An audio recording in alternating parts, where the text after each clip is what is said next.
Bonjour, ici Lucille, créatrice de site web et stratégie marketing.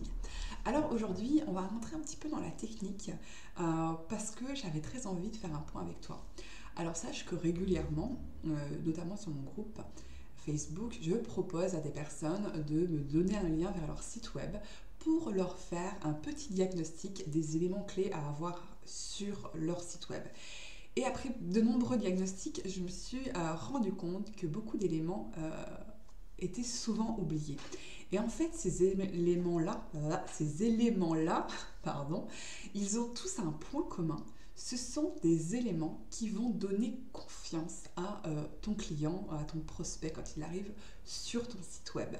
Et des éléments de confiance qui manquent sur un site web, eh bien, c'est beaucoup de clients qui se sauvent, qui ne restent pas, et puis voilà, de clients perdus. Donc aujourd'hui, je vais faire un point avec toi pour te proposer 3 éléments indispensables à mettre sur ton site web pour inspirer confiance. Alors, le web, moi je vois souvent un peu comme un espèce de marché aux puces géant, international, où tu peux tout trouver. Tu peux trouver des artisans hors pair, des artistes exceptionnels, des super bonnes affaires, mais aussi de nombreuses arnaques. Et c'est souvent un petit peu ce qui est mis en lumière. On se dit, oh là là, sur le web, je pourrais me faire arnaquer. Oh là là, si jamais j'achète une formation et que c'est une grosse arnaque. Donc voilà, les gens, quand ils arrivent sur un site, ils ont un petit peu peur. S'ils ne te connaissent pas, ils ont besoin d'avoir des éléments de confiance. D'autant plus que le web est, pour ainsi dire, pas tellement réglementé. Donc on peut un peu y faire tout et n'importe quoi et c'est ce qui n'aide pas à rassurer tes clients. Donc ces éléments-là sont des éléments qui sont indispensables pour qu'ils se sentent en sécurité. Parce que la sécurité, c'est aussi ce qui inspire confiance. Alors, l'élément numéro 1, très important et voire même obligatoire, ce sont ce que j'appelle tous les éléments administratifs que tu as le devoir d'avoir sur ton site web. J'ai noté les RGPD, les mentions légales, les CGV, les CGU, la politique de confidentialité. Moi, personnellement, un site web qui m'intéresse, si j'arrive et que je ne vois pas en barre, tout en bas dans le footer, mention légale, CGV ou autre RGPD, aucune confiance, tu peux être sûr que je n'achèterai rien sur ce site web.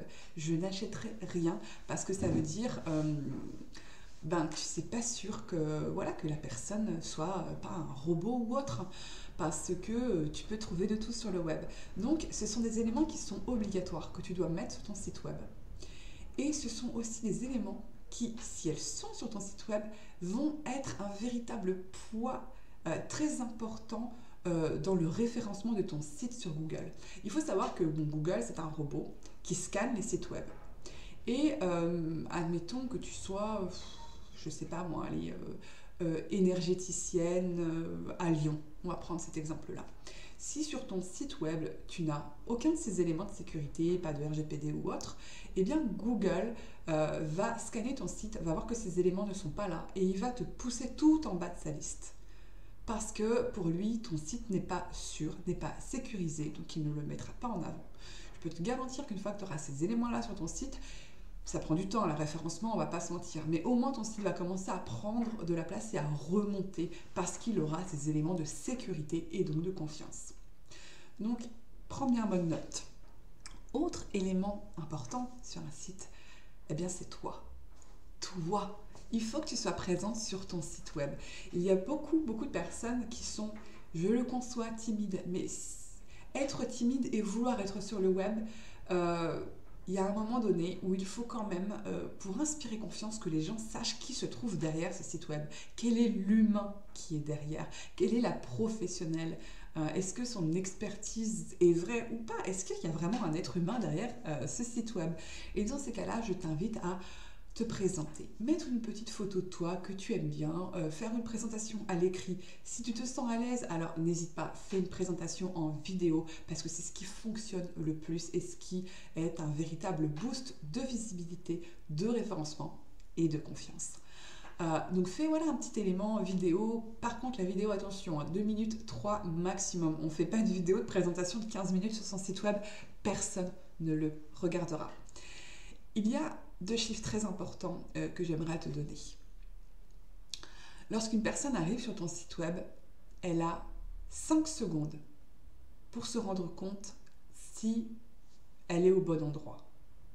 Et 2 minutes pour réaliser si elle a envie d'en savoir plus sur toi, ton expertise ou autre. Ces éléments-là, ça te montre à quel point il faut que ton site soit clair, net, précis et simple, surtout simple. Parce que moi, je vois beaucoup de personnes qui essayent de mettre des gros éléments visuels sur un site qui sont parfois pas du tout lisibles ou très agressifs au niveau visuel.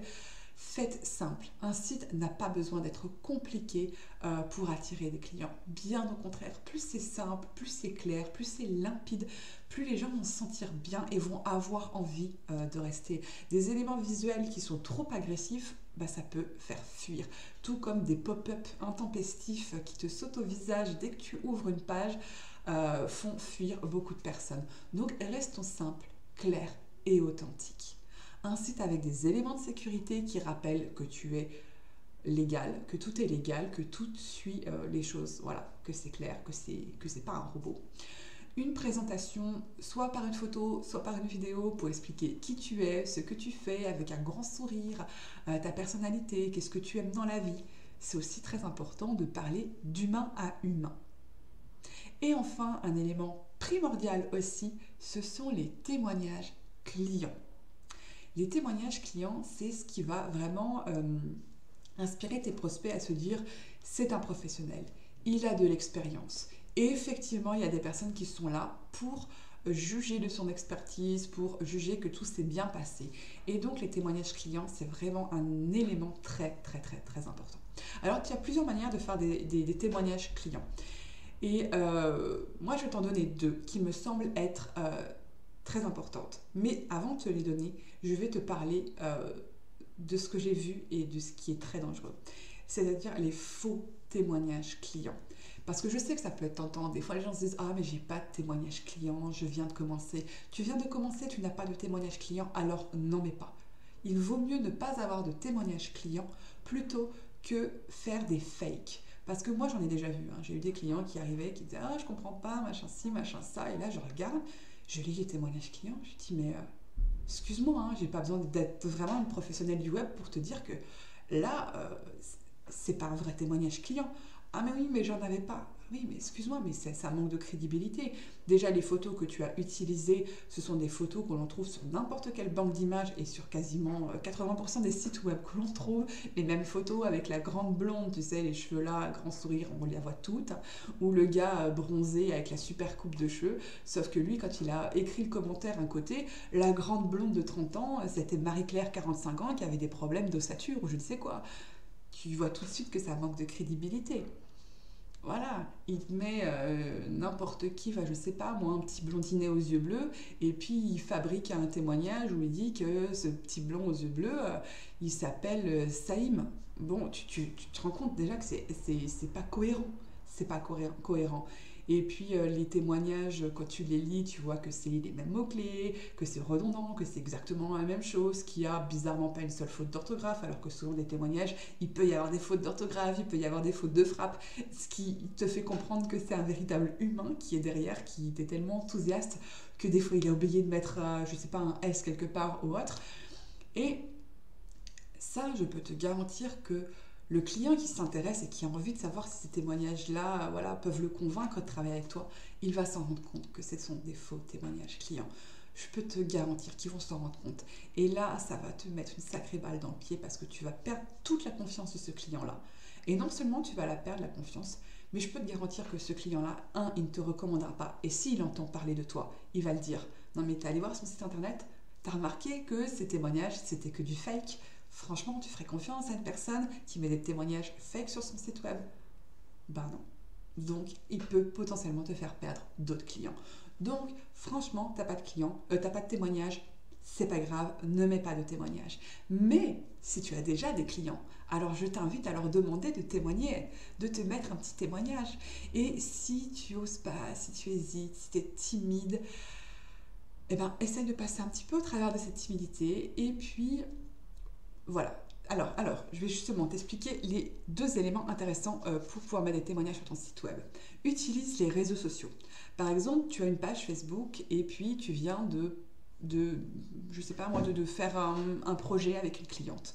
Eh bien, dis à cette cliente, maintenant que notre projet a été terminé, bah, écoute, je vais en profiter pour le partager sur mes réseaux sociaux. Écoute, tu auras peut-être des clientes dans les gens qui me suivent. Et tu tags la personne en disant, voilà... je vais te prendre mon exemple, hein, le site web de telle personne est en ligne après un mois de travail et de collaboration ensemble. Je suis très fière de cette collaboration. Enfin, bref, tu fais un truc qui la remercie et qui lui explique que tu as été ravie de collaborer. Eh bien, je peux te garantir que cette personne va répondre. Elle va répondre, elle va dire « C'était génial, j'ai adoré notre collaboration, franchement, je te recommande et j'espère que nous travaillerons sur d'autres projets ensemble. » Ça, elle le met sur ta page Facebook. Rien de plus simple, tu fais un screenshot. Tu fais un screenshot, tu découpes ce témoignage-là, tu fais un imprime et tu le mets sur ton site web. C'est d'autant plus crédible que tu as le nom de l'entreprise, le nom de la personne qui sont visibles, donc ce n'est pas des fakes. Tu peux mettre un lien vers le site web de la personne pour ajouter aussi des éléments de référencement. Ça, on en reparlera plus tard, mais c'est très important. Pour voilà, ajouter aussi en crédibilité. Si tu es régulièrement en contact visio avec des personnes parce que, je ne sais pas moi, tu es coach, parce que tu es thérapeute et que tu fais des séances en visio, eh bien par exemple, si tu utilises le logiciel Zoom, qui est un logiciel très pratique, et j'ai fait une vidéo d'ailleurs dessus pour expliquer un petit peu comment justement pouvoir faire des enregistrements sur Zoom. Je te mettrai peut-être le lien en barre d'infos. Si ce n'est pas le cas, va regarder sur ma chaîne, hein, j'ai pas non plus 10 000 vidéos, tu vas la retrouver très facilement.